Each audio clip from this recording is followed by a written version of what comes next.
Good to see you. Alright there, Revenants, welcome back to Code Vein and the Road to 100, and today we are going to be in the dried up trenches here, and we have to get all the way over here to the giant Despot. And the interesting thing about this place is that you wouldn't think about it, but the Garnet Splitter is a pretty trash weapon. However, it does have some very redeeming qualities for places like this. Here in the dried up trenches, we will be using to our advantage the ability to have blood and ice on our weapon for a 30% flat increase to our damage. However, when we get to the Despot, we will have a 100% increase to our damage if we have these two items currently procced and running, and that will have to do with the weaknesses here of blood and ice, as well as having blood and ice buff for an extra 20% increase every time we get focused. So the Despot has a 30% weakness to blood in phase 1 and a 0% resist to ice, so that means we have 30% plus another 40% here, which is 70%, plus the 30% of his weakness is 100% damage increase. Absolutely crazy for literally having two buffs active. And so then we have this 20% active that we can have here when we are focused, and then we will have Bridge to Glory as well, which will bring us up to, at the moment, 1829, and then that will be doubled. So we will be almost 4,000 damage strong here as we go into the Despot fight. Now, a small subset of that will be active here during most of the other fights that we will get into here with the enemies. And you can see there's 7790. Immediately we are getting crazy damage numbers here along the way, so keep in mind that this weapon is typically not a weapon that you want to go crazy for and get super excited about. However, the amazing part about it is that when you get the charge attack going versus these enemies, you can do upwards of about 15 to 20,000 damage if you get a charge attack off in the right fashion. So we'll see here if we can go about getting one of those charge attacks active on the enemy here at a reasonable time. And we'll just be going for some backstabs now to glean back our I-core. Okay, and let's see about a charge attack here. Now, the charge attack for this weapon is the highest of the halberds, so if you are able to get it going here, you are able to actually... there we go, we killed that guy in half of the charge attack. Absolutely crazy there that we are able to do that much damage on a charge attack with the damage that we have up and running. Absolutely crazy. So watch this. So 13,500 about, and that was just a weak charge attack that we had running there without our focus active and nothing else running. So pretty amazing here that we do have this amount of damage as we go into these different areas here. And we'll just keep going for backstabs to load up on as much I-core as we can here before we get to the next area with these guys. Me neither, Eva, so that's why we're going to load up here, and we will let this guy do what he's going to do, and then we'll go for a charge attack. As you can see there, absolutely ruined this guy. Now we're going to get the gunner up here, which is bad. Yep, and there's the gunner. Okay, now we will have to be careful here. But again, our charge attack is just about insane damage here that we have active, and it's not something that you typically think about as having something that powerful versus these enemies, because most of the time these enemies are not what you typically run with the Garnet Splitter. But the Garnet Splitter here is absolutely crazy in how it goes about getting damage out on the enemy, and as you can see there, just pretty insane levels of damage for a simple charge attack. And again, here for these fellas, you can see here that if we have a charge slash weapon, this guy is dead in like one hit. And so let's get all of these going, and we can go for then a charge attack here. Okay, and dead. So that is one of the beautiful build sets here that we can have the Garnet Splitter actually useful for and doing well with the damage that it outputs. And because we have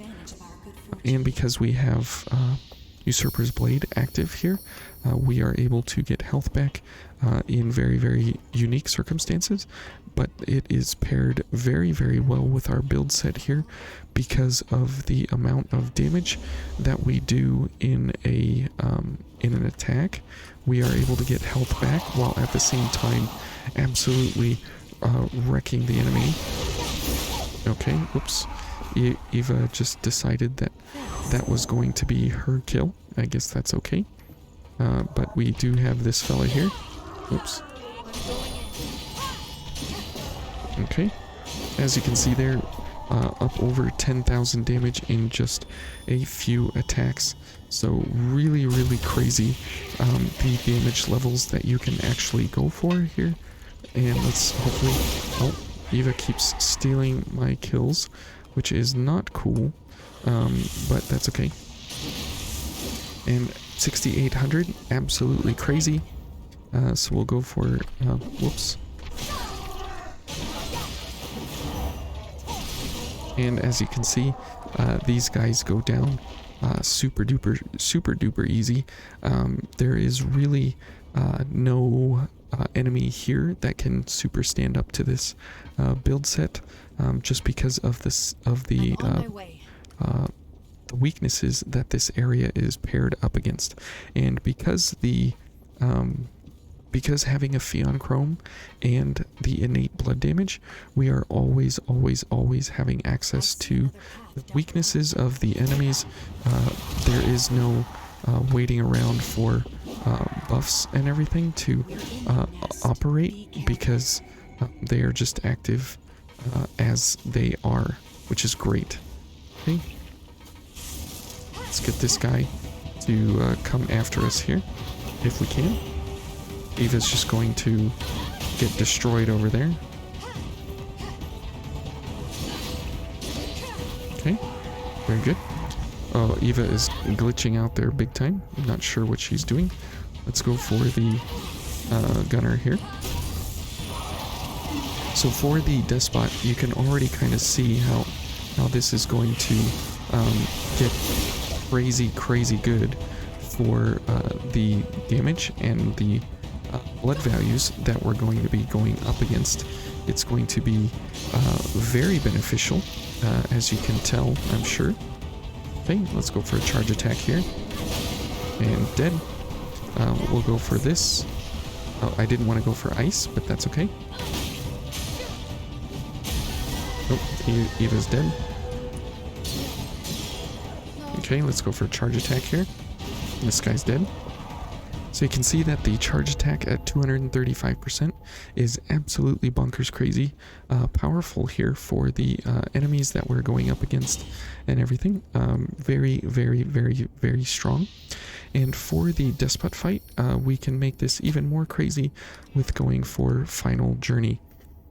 Absolutely crazy here, and if things get a little too out of hand, we'll have to go for not Final Journey, and we can go for final journey and go for gift extension to have a little bit more length of time built into our weapon, but we will keep final journey off for the moment. We'll go for as much blood as we can go for, and we will go for as much charge attack damage as we can go for here. So this set, if we don't get a good set, we will obviously restart and go for an actual good build set. So as you can see there, very, very good damage. And the enemy is going to be spawning in there. Okay, and let's go for final journey now. Absolutely crazy damage. Let's go for this guy. Okay, and we only got 60 seconds. So we definitely want to make sure that we are up and ready here with the damage. Okay. Okay, and absolutely crazy here. How that is just absolutely devastating. absolutely devastating for the that was actually as good, I think, as an attack set that we could have gotten. Couldn't have done much better there. But the Despot is one of those bosses, and the Dried Up Trenches is one of those areas that if you exploit the damage set of their weaknesses, going for slash, ice, and blood here all at the same time, because we're going for slash on our weapon here, most of the enemies are weak to slash in this area, so we have slash damage and we are doing blood and ice, and we never did get focused, unfortunately, but if you do get focused, that's a free extra 20% damage tacked on to your damage. So you get 20% here, 20% here, 20% here if you're quick mobility. Then you get 20% here, 20% here. You get 30% from the weapon just being the weapon that it is, and then you get about a 60% increase to your damage from here as well, because you're getting about what is that? How much are we getting? We're getting about 700 extra tacked on to the damage, and then we have final journey, which is a 50% increase to your damage, and so it just is an insane amount of damage sets here, plus the weakness of the enemies. You get 10% from slash, and you get 30% from blood, or if you're fighting the blood-soaked devils, you're getting 30% for ice, 10% for blood, and 10% for slash. So unbelievable amounts of damage increases here that you can go for to simply just steamroll your way through the Dried Up Trenches with not a care in the world. And you have Usurper's Blade for some pretty hefty health regen here at more than 10% regen on a use. And the damage is so high that most likely you will kill the enemy by the time that you actually use it. So absolutely crazy here. I hope you guys enjoyed this. A little bit different setup here for Queenslayer, because typically you're not going for something that is without Final Journey. We use Final Journey just for the end fight there for the last half of his phase 2. And we were able to do very, very well here with this exceptionally high damaging charge attack that we have active here. It's the highest damage charge attack in the Halberd set, and they had to dwarf it by using an innate blood value on it. However, that plays to our super advantage here in this area when we play against the Despot. So hopefully you guys enjoyed this build set and a little bit different take here on the Garnet Splitter, and you learn that when you have a pretty awful weapon and you pair it with the right weaknesses, it becomes an unstoppable force here that we are not to be messed with. So anyways, hopefully you guys enjoyed that. We'll see you tomorrow, and thank you so much for watching. Have a great day. Bye.